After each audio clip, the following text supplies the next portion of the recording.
मेरे प्यारे मित्रों, मैं तिलक मीना कक्षा 9 की छात्रा ज्ञान विहार वर्ल्ड स्कूल से आज मैं आप सभी को एक कहानी सुनाने जा रही हूँ।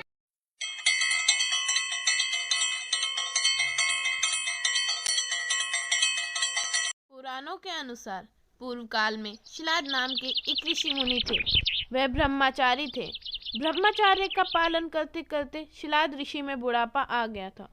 उनके मन में एक भय सताने लगा कि उनकी मृत्यु के बाद उनका वंश आगे कैसे बढ़ेगा। इसलिए उन्होंने अपने वंश को आगे बढ़ाने के लिए इंद्रदेव की कठोर तपस्या करने का निश्चय किया। एक दिन इंद्रदेव उनकी भक्ति से प्रसन्न होकर प्रकट हुए। हे मुनिवर, मैं आपकी भक्ति से बहुत प्रसन्न हूँ। मांगो, क्या मांगना है? इंद्रदेव, मुझे वरदान दीजिए कि मुझे ऐसे पुत्र की प्राप्ति हो जिसे मृत्यु छू भी ना सके। हे मुनिवर, ऐसा पुत्र देने में मैं असमर्थ हूँ। आपकी यह इच्छा तो केवल देवों के देव महादेव ही पूरी कर सकते हैं। आप महादेव की तपस्या कीजिए। इंद्रदेव की बात सुनकर शिलाद ऋषि जंगल में जाकर कठोर तपस्या करने लगे। कई सालों के बाद उनकी कठोर तपस्या के बाद महादेव प्रसन्न होकर प्रकट हुए।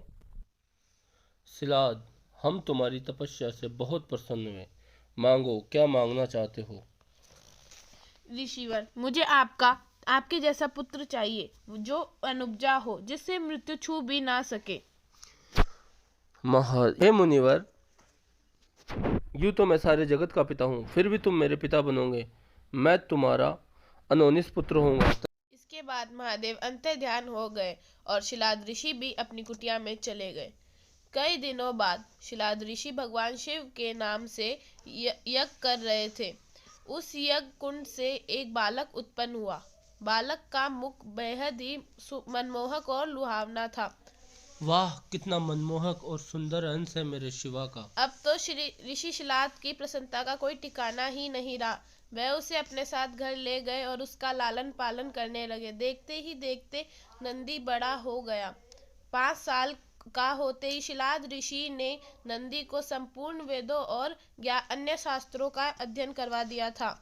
और फिर जब वह 7 वर्ष का हो गया, एक दिन ऋषि शिलाद के घर मित्रों और वरुण नाम के 2 सन्यासी आए और शिलाद ऋषि ने नंदी को कहा उनकी सेवा करने को।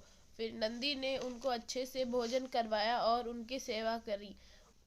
दोनों ऋषि ही नंदी की सेवा से बहुत प्रसन्न हुए।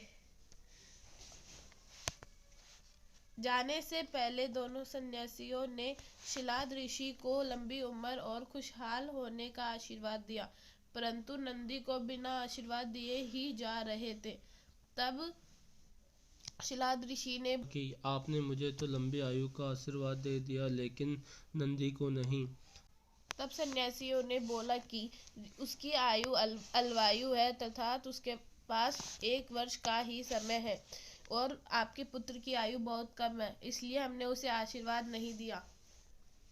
ऋषियों की यह बात सुनकर शिलाद ऋषि अंदर जाकर नंदी के पास जोर जोर से रोने लगे। और फिर नंदी ने अनजान बनकर उनसे पूछा कि हे पिताश्री, आप क्यों रो रहे हैं?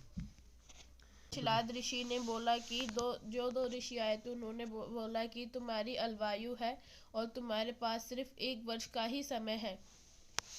पिता की मुख से ऐसी बातें सुनकर नंदी हंसने लगा और कहता है, आपने मुझे स्वयं भगवान शिव के आशीर्वाद से पाया है, तो रक्षा भी भगवान शिव ही करेंगे। आप इस बात की बिल्कुल भी चिंता ना करें।